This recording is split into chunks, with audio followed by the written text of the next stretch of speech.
Little Red Riding Hood.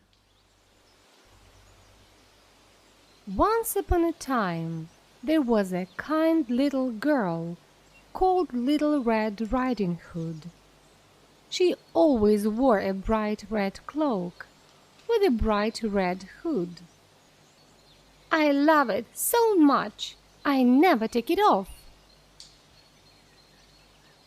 Little Red Riding Hood lived with her mother on the edge of some deep, dark woods. One day, Little Red Riding Hood's mother gave her a pot of vegetable soup. "Take this to your grandmother," she said. "She is not feeling well." "But remember the rules of the woods," her mother added. Rules of the woods: 1. Keep to the path. 2. Don't talk to wolves. "I will," promised Little Red Riding Hood, and she set off. At first, the sun shone and the birds sang. "Aha, there goes my lunch." Little Red Riding Hood hummed a little tune, bent down to tie her shoelace, skipped along the path, and stopped to smell the flowers. "Good morning, Little Red Riding Hood," called the woodcutter. "Rats!" "Good morning," said Little Red Riding Hood, waving to him. "I know. I'll run ahead and wait for her." Little Red Riding Hood walked deeper and deeper into the woods. It grew darker and darker. Then the sun hid behind the clouds, and it got darker still. So, Little Red Riding Hood didn't see the wolf waiting for her on the path. "Come on, Lunch, where are you?" And the wolf didn't see Little Red Riding Hood either. Little Red Riding Hood stepped on the wolf's tail. "Oops, my tail!" Then on his paw, "My paw!" and dropped her basket on his head. "My head!" "Look where you're going," said the wolf huffily. "But you were in the middle of the path," said Little Red Riding Hood. She had forgotten the rule, "Don't talk to wolves." "What have you got in that basket?" asked the wolf hungrily. "Vegetable soup," replied Little Red Riding Hood. "I'm taking it to my grandmother." "Vegetables?" cried the wolf. "How revolting! Wolves only eat juicy red meat.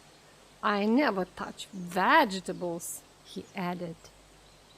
The wolf was about to gobble up Little Red Riding Hood, but then he had an idea. "Now, time for my lunch. Perhaps I can eat Little Red Riding Hood and her grandmother," he thought. He put on his softest voice. "Where does your grandmother live?" he asked. "In the cottage on the other side of the woods," said Little Red Riding Hood. "How perfect," thought the wolf, rubbing his tummy. "How delicious." "Why don't you take her some flowers?" he suggested. "What a kind wolf you are," said Little Red Riding Hood. "That's a lovely idea." So, Little Red Riding Hood left the path to look for flowers, and the wolf raced off to the grandmother's house. He knocked lightly on the door. Tap, tap, tap. "Who's there?" asked the grandmother. "I'm so wonderfully wicked and clever." "Your granddaughter, Little Red Riding Hood," squeaked the wolf. I've brought you some lovely vegetable soup." "Let yourself in," said the grandmother. "I'm too weak to get up." The wolf leaped into the room. He gobbled up Little Red Riding Hood's grandmother. Bony, but not bad." Then he climbed into bed to wait for Little Red Riding Hood.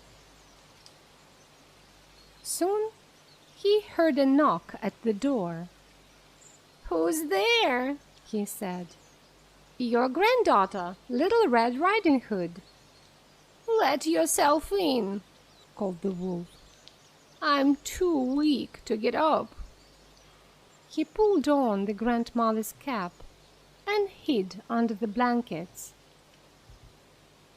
"I've brought you some vegetable soup," said Little Red Riding Hood. "Lovely," snarled the wolf. "I mean, lovely," he added in a squeak. "Put the basket on the stool and come and sit next to me." Little Red Riding Hood looked at her grandmother. She looked again.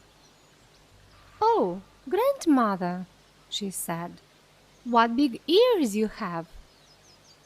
"All the better to hear you with," said the wolf. Little Red Riding Hood came closer to the bed. "Oh, grandmother," she said, "what big eyes you have!" "All the better to see you with," said the wolf. Little Red Riding Hood came closer still. "Oh, grandmother," she said, "what big hairy hands you have!" "All the better to hug you with," said the wolf. Little Red Riding Hood was now standing right next to the bed. "But grandmother," she cried, "what big sharp teeth you have!" "All the better to eat you with," snapped the wolf. He jumped out of bed and gobbled up Little Red Riding Hood. "Delicious! Full at last," he said, licking his lips. Then he lay down on the bed to sleep. As the wolf slept, he snored very loudly. He snored so loudly the woodcutter heard him. "I've never heard the old woman snore that loudly," he thought. "I'll just make sure she's okay." But the woodcutter couldn't see the grandmother anywhere, only a very fat wolf. "Oh no," thought the woodcutter, "the wolf's eaten the old woman." Just then the woodcutter had an idea. "Perhaps the old woman is still inside you. I might be able to save her." He picked up some scissors. Then he snipped open the wolf's tummy. Snip, snip, he saw a bright red hood. Snip, snip, Little Red Riding Hood's head popped out. "Phew! Keep cutting," she cried. "Grandmother's still in there." Snippety snip, faster and faster. The woodcutter kept cutting until Grandmother popped out too.